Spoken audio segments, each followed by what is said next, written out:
Hi everybody, welcome to Lecture 8, in which we talk about the sampling distribution. This continues our discussion from Lecture 7, in which we talked about the basics of sampling and the different procedures we have for sampling. Just to put this in context, this is the start of our discussion of inferential statistics. So for the first half of the course, we looked at various ways of looking at a set of data gathered from a random sample or from a census, so whether we have a sample or a population. For this part of the semester, the idea is we want to gather a random sample from a population, and then we want to make inferences about a population based on that sample of data.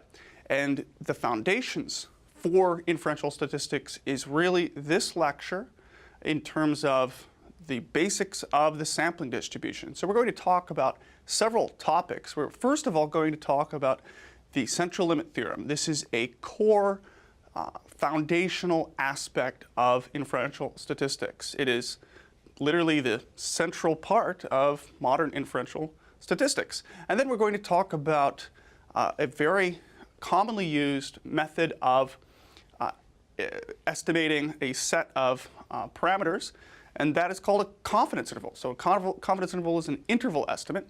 And then we're going to look at the basics of hypothesis testing. So if you recall, the two main prongs of inferential statistics entail estimation and hypothesis testing. So we're going to cover both of those aspects. And with that, let's start our discussion of the sampling distribution.